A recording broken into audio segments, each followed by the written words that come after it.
Fala pessoal, tudo bem? Bem-vindos a mais um Economia em 5 Minutos, podcast do Banco BV. Comigo Carlos Lopes, também com Roberto Padovani. E o tema dessa semana são as mudanças de cenário nesse início de ano, né? Lá fora, o que chama bastante atenção é a surpresa muito positiva com os dados de economia americana.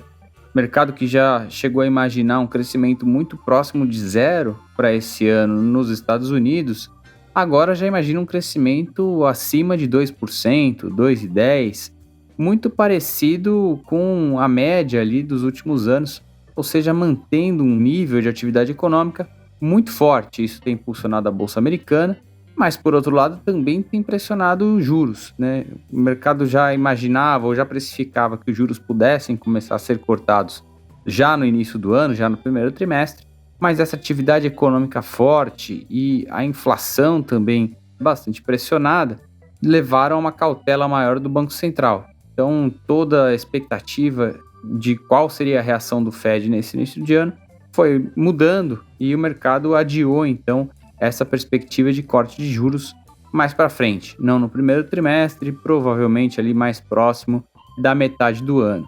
De um lado, então, a gente tem Estados Unidos surpreendendo muito positivamente, Europa continua com uma perspectiva de crescimento baixo, ali próximo de 0,5%, mas quando a gente olha para a China, foi o caminho inverso dos Estados Unidos, né? Uma economia que começou o ano ali com perspectivas de crescimento mais próximas de 5% e atualmente com expectativas ali mais próximas de 4,5%.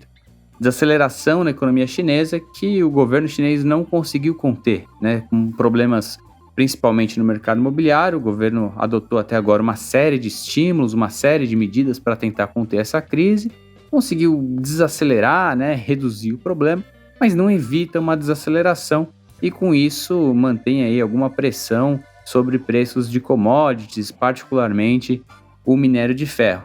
Então, um mundo que traz bastante incerteza por conta desses desempenhos opostos, né? De um lado, Estados Unidos com um desempenho surpreendentemente forte, do outro, a China que não conseguiu conter totalmente a desaceleração econômica e uma Europa que cresce pouco. Aqui no Brasil, algumas mudanças, e é isso que o Padovani vai falar pra gente. Carlos, foi um desafio fazer cenários ao longo da pandemia e parece que essa história não acabou em 2024. Eu vou te dar 3 exemplos para o caso brasileiro. Quais são as estimativas para contas do governo, para crescimento econômico e inflação? Começando pelas contas públicas, a gente sabe que o governo tem aumentado muito seus gastos, mas ao mesmo tempo ele tem um compromisso com o orçamento equilibrado. Para equilibrar suas contas, por sua vez, ele depende em parte da arrecadação tradicional de impostos, mas também depende das medidas que ele anunciou nos últimos meses para aumentar a sua receita. Só que o impacto dessas medidas sobre a arrecadação são pouco conhecidos, não tem muita transparência, porque são fatos novos e muitas vezes pontuais. Portanto, é muito difícil entender a dinâmica fiscal no Brasil ao longo dos próximos meses. Do ponto de vista de PIB, a gente tem também uma dúvida sobre como que o gasto público vai impactar no crescimento. Um exemplo prático, o governo aumentou o pagamento de precatórios, mas como isso vai exatamente se transformar em aumento de consumo? É uma conta difícil de ser feita. Mas no caso do PIB, tem outro tema importante. A gente tem aprendido que o crescimento no Brasil depende muito da agropecuária. A produção agrícola, por sua vez, depende da questão climática. O que a gente tem visto é muita instabilidade.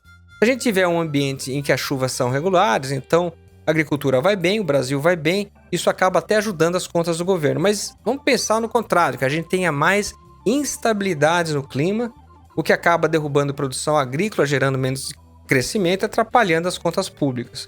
Mas tem outro fator quando a gente olha o PIB, que é o mercado de trabalho. Depois da pandemia, a gente vê que a taxa de desemprego no mundo todo segue muito baixa, e isso favorece a renda, portanto é bom para crescimento. Mas a questão é, será que essa nova dinâmica no desemprego continua? Será que as taxas seguem em patamares tão baixos assim?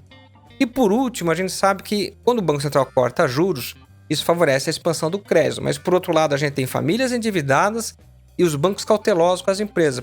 Portanto, é uma dúvida de saber qual que vai ser a velocidade de recuperação do mercado de crédito. Tudo isso torna as estimativas de PIB muito difíceis, por isso tem tanta dispersão. E por último, tem a questão da inflação, Carlos. Se o mercado de trabalho está apertado e as condições de renda favoráveis, isso acaba pressionando a inflação de serviços e dificultando a vida do Banco Central, que pode cortar menos a taxa de juros. Mas por outro lado, se a gente tiver uma boa safra agrícola derrubando preços, a inflação acaba sendo beneficiada. Portanto, qual que é o impacto do mercado de trabalho e do clima sobre a inflação? Também é um cálculo difícil de ser feito. A gente tem visto muita discussão entre os economistas, números muito diferentes, e parece que esse padrão de indefinições da pandemia segue nesse ano. Bom, é essa história. Nos falamos na próxima semana. Até mais.